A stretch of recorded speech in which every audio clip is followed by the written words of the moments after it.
Productive healthcare providers across California and the patients who rely on them are under attack from Washington. And people need to know that California has their backs. Planned Parenthood and other providers don't deal in politics. They deal in helping people access health care. Real people in every corner of this state. That's from our rural communities and to our big cities. They provide the basic care people demand on for every single day, from cancer screenings, STI testing and treatment, family planning, abortion care, and preventative services. This is health care. Despite the political agenda of the Trump administration and some congressional Republicans. But remember, because of the federal cuts to H.R. 1, those services are at risk. More than 80% of Planned Parenthood patient visits in California are reimbursed through Medi-Cal. And when the federal funding was blocked, health centers were left providing care without being paid for it. Without being paid for it. No health center can keep its doors open that way forever. When health centers are forced to cut services or shut down, entire communities lose, and that hits hardest in our rural and underserved communities, where Planned Parenthood is often the only place to go. That's why SB 106 is so important. This bill helps stabilize our providers, keep health centers open, and retain staff so Californians can still get the care they need, no matter what's happening in Washington. This is who we are. We're Californians. We put families first. We protect our health care access. And then, and when the federal government turns its back on women and families, California steps in. I want to thank everybody that's here today, and I would like you to next to hear from my Assembly member, Jesse Gabriel, our Assembly Budget Chair.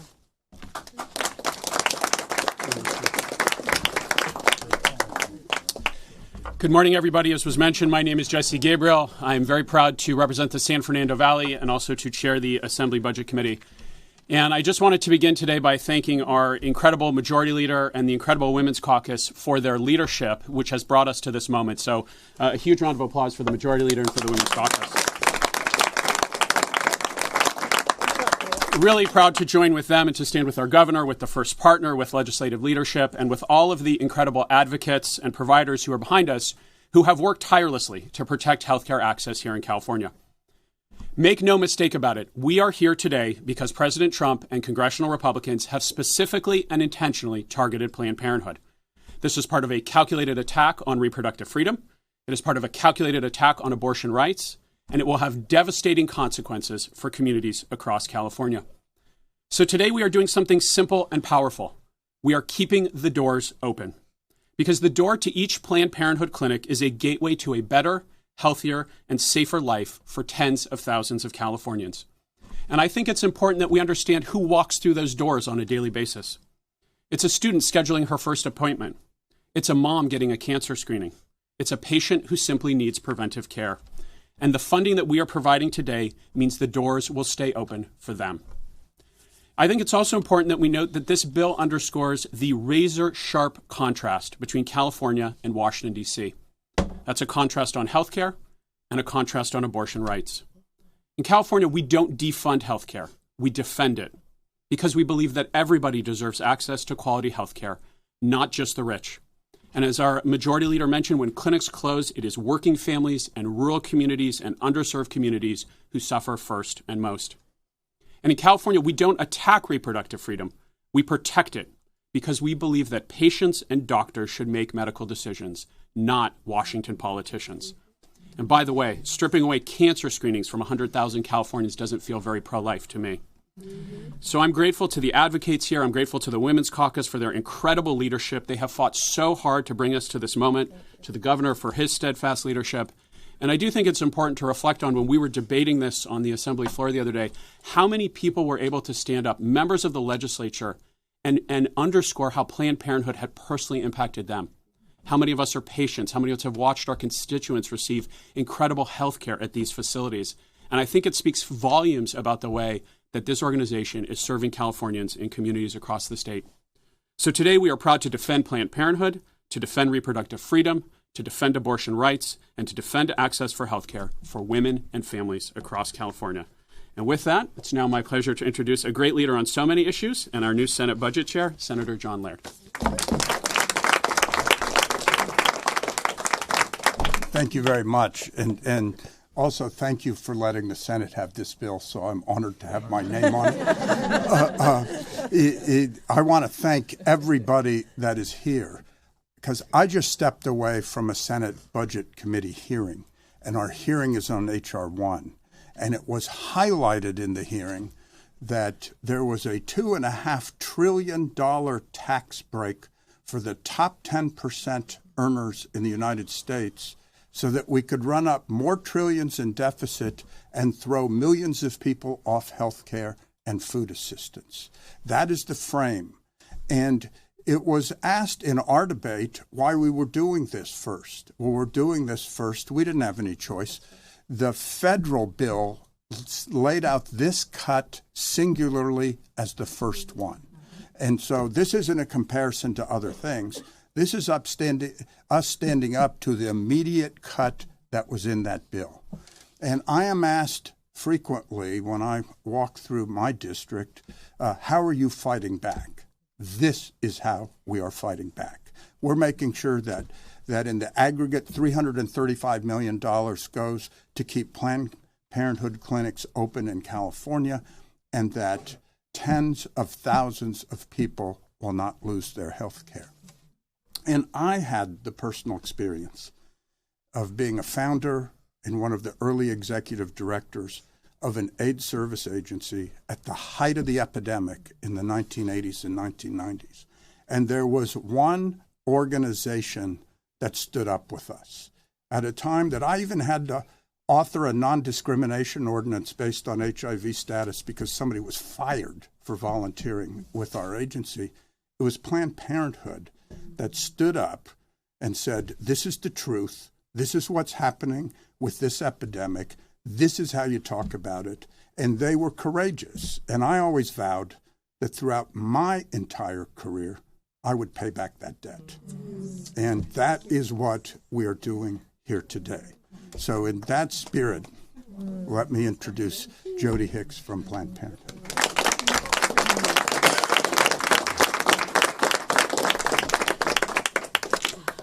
I wasn't going to cry today because today's a good day, but I'm already teary, and you all haven't seen me smile, I think, for a bit.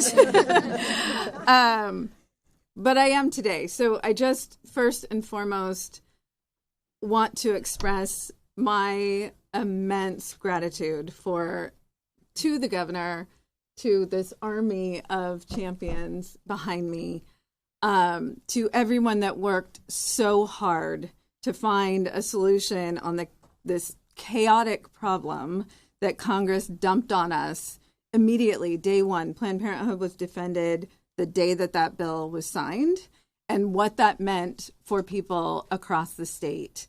And I just need to also thank the teams of staff that worked on this for the last 6 months. And that's my team, that's the governor's team, that's the legislative consultants, everyone that had to find a solution to what was such a chaotic problem that we haven't experienced before.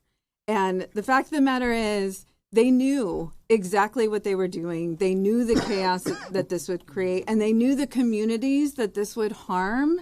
And all 9 Republican Congress members in California voted yes for that big, horrible bill that had the largest healthcare cut in history, including completely defunding Planned Parenthood. Knowing the footprint that we have, knowing the amount of Medi-Cal patients that we serve, knowing what that would do to their community, they did it anyway. But this is California, and we're always going to fight back. Planned Parenthood is always going to fight and always going to fight back. But this time, we needed an army with us. We really did. There was nothing we could have done with an 80% cut in the Planned Parenthood patient population, that we have a mission to serve those most vulnerable communities, and there's no way to survive without the support of the state of California. And we received it from day one. Everyone jumped in to try and find a solution, and we got here today. And I could not be more grateful. And just, I want to just point out why Planned Parenthood, because this was attacked specifically on our Planned Parenthood health centers. We know that they attack abortion. We know that. But they certainly didn't attack every abortion provider with this bill. It was specific to Planned Parenthood. And why is that? And the reason why is because you all know, and I can see everybody nodding in agreement and understanding it intimately, but I'm going to say it out loud, which is everyone, no matter where they live, no matter where they came from, no matter what their background is, no matter what their income is, everyone is someone or knows someone or loves someone that has been a Planned Parenthood patient and has a Planned Parenthood story. And those stories are powerful. And what they understand when they did this immediately is if they can shut our health centers down, that's the voice that they're trying to take away, not only in the state of California, but across the country.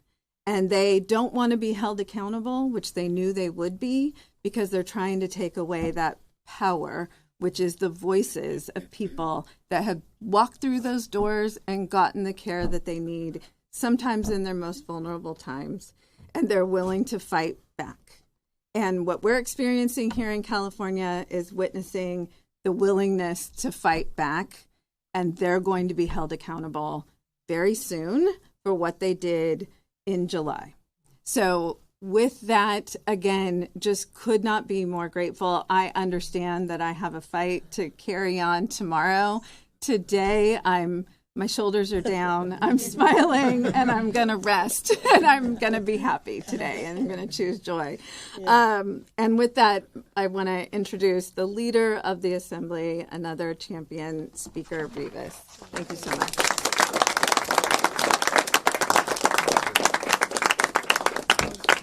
Well, it is wonderful to be here with so many friends and champions.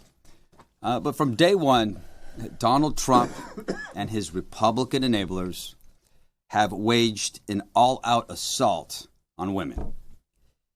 And now they're trying to prevent women from accessing basic health care services by cutting tens of millions of dollars in funding. And now let's be clear about what that means. It's been mentioned already, but the health clinics they are targeting, clinics like Planned Parenthood, they do far more than provide reproductive health care. They provide prenatal care. They provide cancer screenings and STD testing. They intervene when a woman faces domestic violence. They help prevent sexual assault. They provide life-saving essential care every single day across this country, and certainly in our great state of California. And these are the very programs that Donald Trump and his allies are trying to cut. And let's be clear, Republican leaders in Washington and Republican legislators right here in California, they may be willing to stand by while clinics are threatened, while access is stripped away, and women's health is put at risk, but we are not. California's legislative Democrats, in partnership with our governor, will always stand on the side of women, on the side of care, on the side of dignity and of fundamental freedom today, tomorrow, always. And I'm proud to stand alongside these leaders who have carried this fight for years. To the historic women leaders of our Assembly and Senate, we are here because of you, of your tenacity, of your courage, and your refusal to back down. Governor Newsom As always, thank you for being a steadfast and powerful ally in this fight and so many others. And Pro Tem Monique Limon, your leadership has ensured that women are never the first to pay the price when budgets are cut. So thank you. And with that, I want to introduce our Pro Tem of the Senate, Ms. Monique Limon.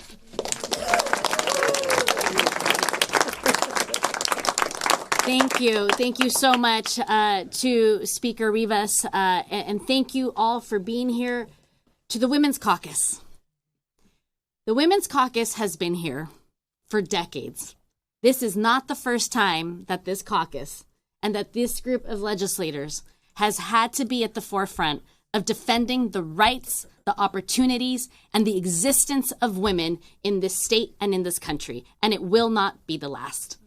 So thank you to the Women's Caucus for being here day in, day out for every issue that comes forward, and for being among the first with these incredible allies that are here today, with people who have stood by our side to say this is unacceptable and there is no place for a reality where women will have less rights, less health care, less opportunities, and less chances to live in a healthy state like the Golden State, without having Planned Parenthood be part of this, be part of the services that help all of our women. I'm proud to stand here alongside everyone here, but also recognize that the moment that got us here is somber. It is a repeat of a history that we know well. It is a repeat of a history that harms. It is a repeat of a history that impacts women, families, and our communities. So that somber moment has led to California having the impact of $1.1 million loss per day because of H.R. 1. It is as a result of the actions of the federal government. And despite that, here we are, standing strong, standing with Planned Parenthood, who has always been a partner for the Legislative Women's Caucus, who has been by our side, and who share the values to ensure that we continue to provide care for patients on Medi-Cal without any reservation. And so this moment is important. This moment is about care. It is about health. It is about community. It is about right. And it is about this Golden State continuing to shine like we have and we will continue to do. As a mother, it's not lost on me that my daughter might grow up with fewer rights and opportunities and access than I did. That's unacceptable. You better believe that women, that allies, and every single mother will stand strong and firm on our commitment to ensure that women in this state and in this country do not have less rights, less care, and less access to opportunity. Since the ruling that got us here, the Supreme Court ruling in 2022, about 5,200 people have traveled from other states to California to get the care that they are being denied in other states. We don't discriminate. We want our community, our state Californians, but also other folks in the state to be healthy. And we're not embarrassed to say that. So I want to thank everyone for being here, for the leadership, the governor, the speaker, the incredible Women's Caucus, Planned Parenthood. Yes, we wear pink, loud, and proud because we are standing here together, and we're grateful that we in this state can keep care for people in California. Now, I have the honor of introducing a steadfast champion for women's equity and for the work of the Women's Caucus, our first partner, Jennifer Siebel Newsom.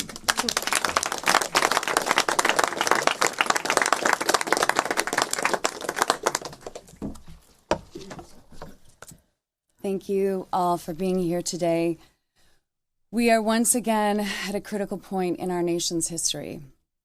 where women's health, autonomy, and dignity are being questioned and politicized, where women's fate is being decided by people who will never face the consequences of these decisions themselves. Never. So before we talk about laws or headlines, I want to ground us in the lived experiences of women who rely on Planned Parenthood every single day. The woman who, while waiting for her new insurance to activate, found a lump in her lymph node. Planned Parenthood was able to see her that same day, detecting early stages of cancer before it became something far worse. Then there's the college freshman who received judgment-free, no-cost care when navigating birth control options for the first time in her life. And the mom of 3, working multiple jobs to make ends meet, who started experiencing a non-viable pregnancy. Planned Parenthood helped her understand her options and provided compassionate health care right away. These are not isolated stories, and as we heard earlier, there are millions of experiences just like them. When I speak with Planned Parenthood patients, I heard one word repeatedly: empowering. How empowering it is to feel seen and safe. How empowering it is to receive empathy and care. How empowering it is to feel like your health concerns are valid and you matter. Women deserve to be listened to and supported no matter their circumstances. For many Californians, as we've heard, Planned Parenthood is their primary and most trusted healthcare provider. So it is unconscionable that women's access to care is continually at risk, given a deep-rooted and dangerous patriarchy aiming to preserve power, dominance, and control for a very privileged few. Enter Donald Trump. Trump has shown again and again how little respect he has for women. A man found liable of sexual abuse, a man notorious for degrading women who challenged his authority, a man who kept close company with Jeffrey Epstein. This man has stripped funding from clinics, determining whether women can access care at all. That should alarm every single one of us. Not just women, but men who purport to care for women. Remember, we are so much more than our reproductive systems. Our health and our well-being deserve care, investment, research, and respect, period. I mean, what are we as a nation thinking? Women are the backbones of our families, our communities, and our economy. Without us, what do you have? No mothers.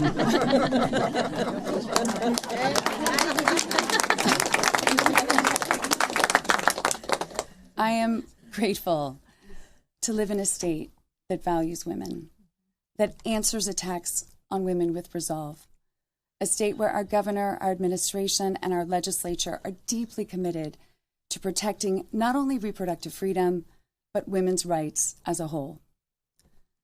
Porque en California valoramos a las mujeres, confiamos en ellas y apoyamos su derecho a construir su propio destino y futuro.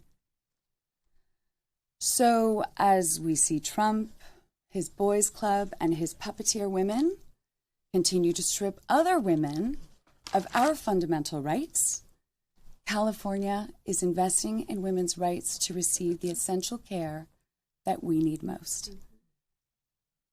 And a nation that truly values women must, without question, follow suit. With that, I would love to introduce an incredible defender of women's rights. Actually, I'm going to just sign the bill. Point of personal privilege. Thank you. All right, let's sign the bill. Our governor.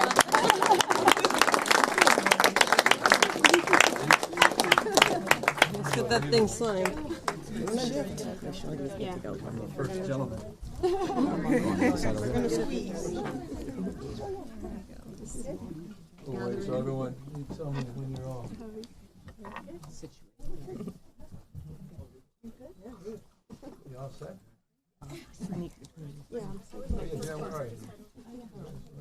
First partner. Yeah. Come on. Where's she? She's awesome. Christine, come in here. Are you tall? Oh, no, you get in here.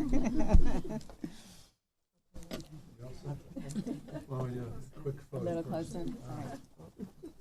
We're cut out. Yeah. Oh, sorry. Okay. I'll just come over. Sure. I can be shorter. Sorry, I didn't mean to block. Got it? No. No. I am okay. I am here. We're short. I'm signing this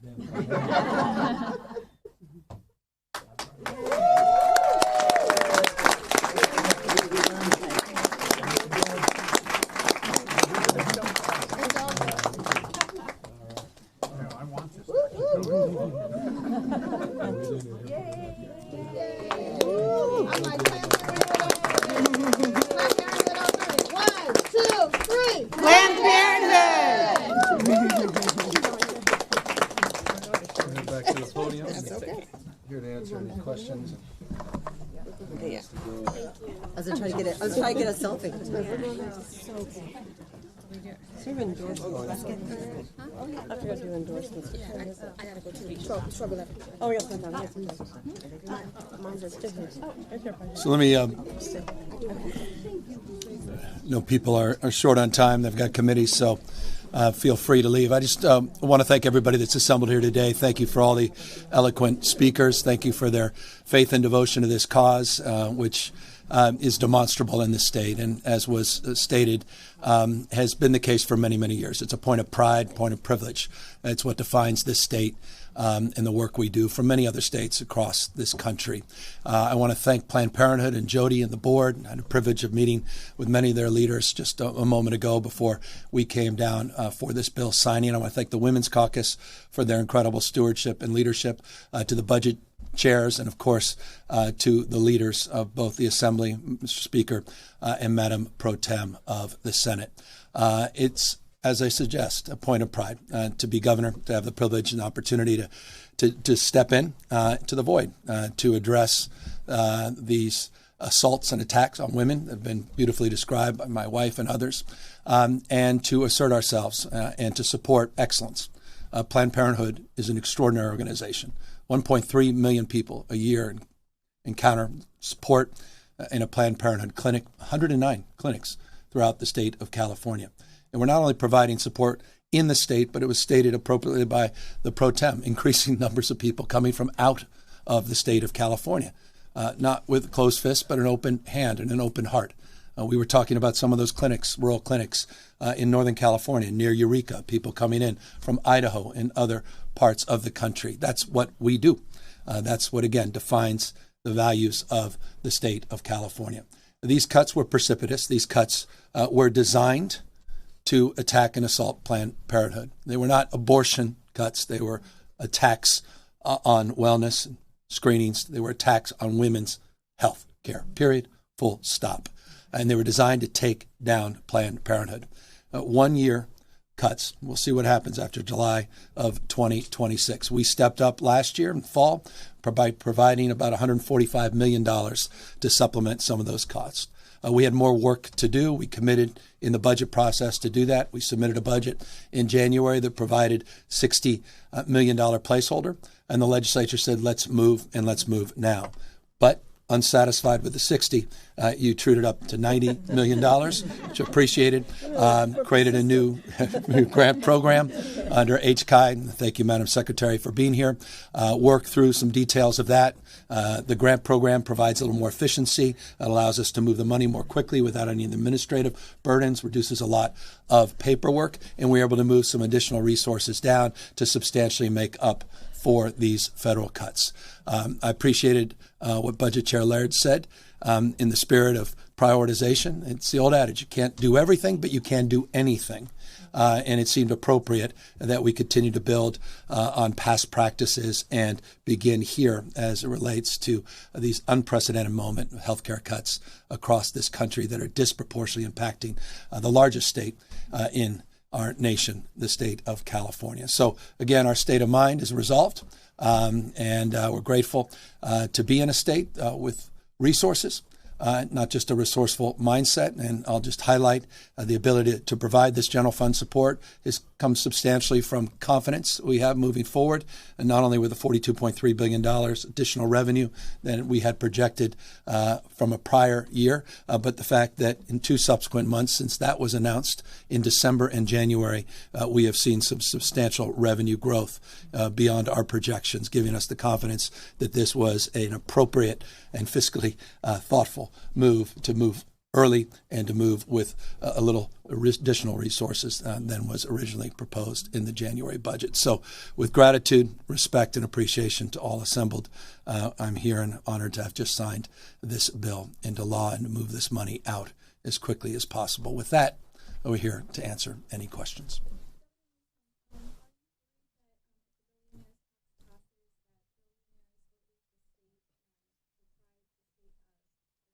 I think you should. I've said plenty on this topic, and so I referred to many prior statements, but also refer to the LAO's analysis. It's one-time resources for an ongoing issue, and the ongoing burden is to the general fund that will see a decline in revenue as a consequence of the tax. So I have no issue with taxing people more that do well. That's what a progressive tax system is all about. California, of course, has led the nation in that, and we defended that. We not only defended it, I made the case for it in the State of the State just a few weeks ago. And I think in this country, we have an obligation nationwide to address that issue at a federal level. But doing it at a state level, I think, will lead to the kind of diminution of revenue that was highlighted in the LAO's office. A report. Well, I stated yesterday, I was asked that question. In fact, today, just outreached to his team and looking forward to talking with him. But what do you think? Do you think he should? Based on the information that has been made public, I want to have the opportunity to dialogue with him directly before I answer that question. I didn't ask her. Yeah. Governor, your administration is proposing to provide the Inspector General on the high-speed rail some confidentiality tools that would allow some records to go around the counter, secret, confidential, that they reveal weaknesses.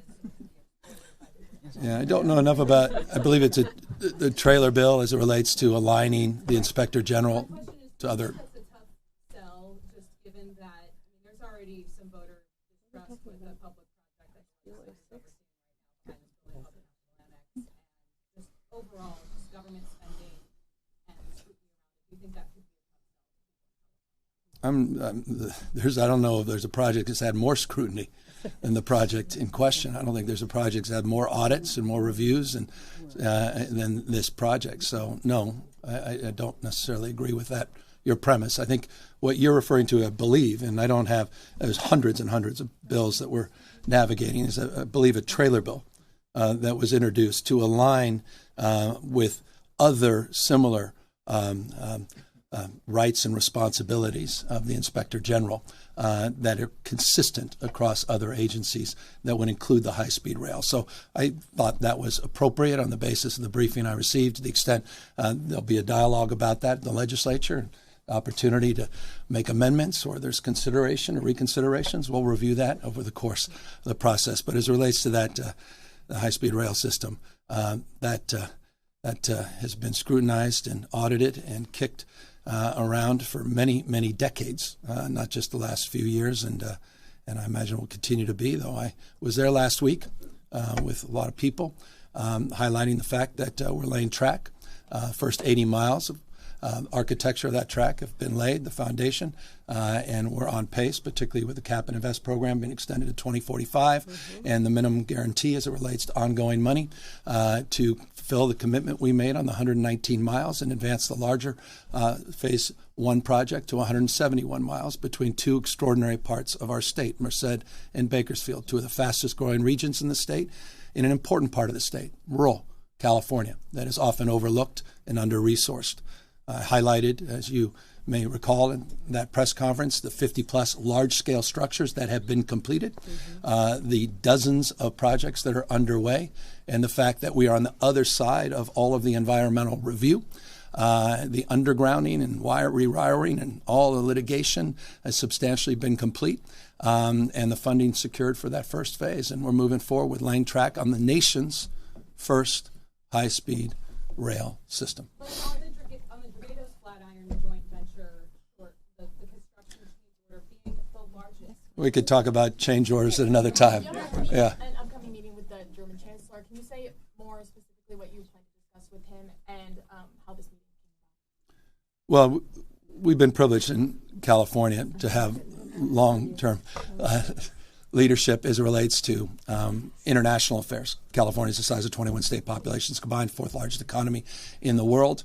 Albeit the Munich Security Conference, there have been a lot of foreign leaders that have reached out, which is not inconsistent with other visits with world leaders that we host here in the state of California.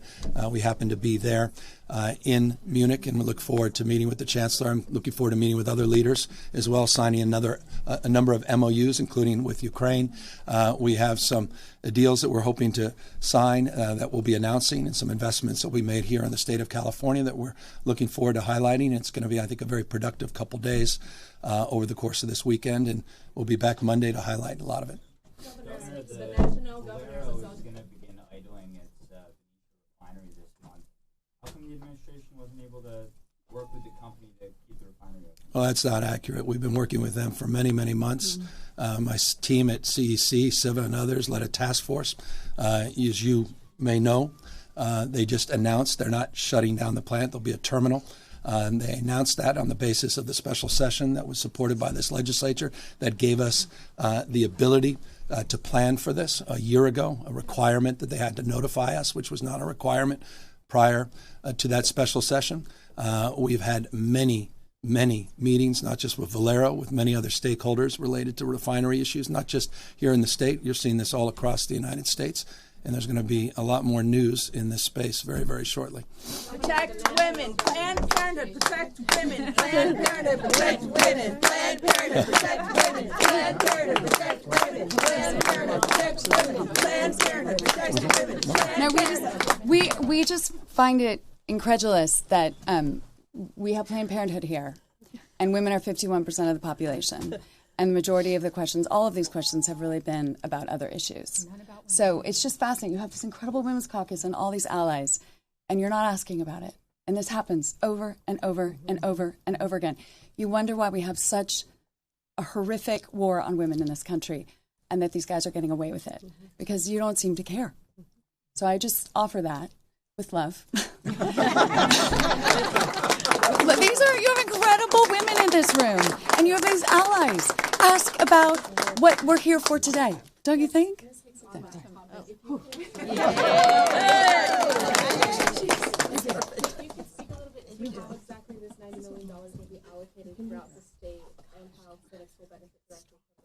Yeah, so I mean, it's we were cut from any Medicaid funding that we receive, with the exception of abortion, which is already state only.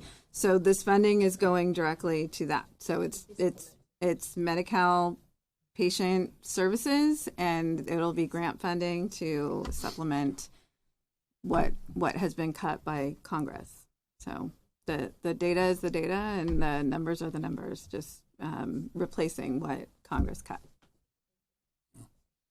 Governor, the National Governors Association just said that the White House is now inviting all governors to a White House meeting next week. Are you considered going?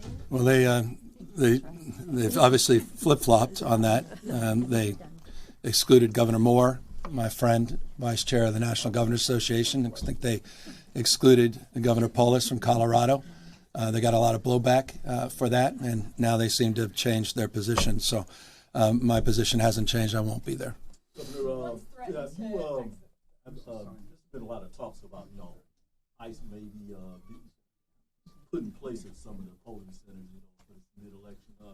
Have you thought about that? And what's your thoughts about, having them not exactly interfering, but being a president? Well, we've been very aggressive in calling that out and highlighting this. Steve Bannon himself has said you can count on one of the principal advisors and architects to the Trump administration and the MAGA movement, has been crystal clear that you will see ICE agents around polling booths and polling places during the midterm elections. And so we are anticipating that kind of vandalism to this fair and free election. It's one of many things the Trump administration is doing. Obviously, you've seen what they're trying to do on the voting rolls. You saw what they're doing in Fulton County in Georgia. You've seen what they're trying to do as it relates to issues around vote by mail, the continuation of their efforts to highlight the absurd arguments around the last election being stolen. So we're very mindful of all of those things. We're in litigation and a number of those issues, and we'll continue to be forceful in calling this out and highlighting these issues. When is your meeting with Casey Wasserman? I just have a phone call into him. I hadn't had a chance to talk to him. Mr. Governor, on this topic, thanks for taking the time. And I heard from Senator Laird, who said earlier how we're fighting back. This is how we're fighting back. Can I just hear from you? We've reached out to the White House for a statement, have not heard back from them. What is the message you hope to send to President Donald Trump today? Well, that he's temporary and California is permanent.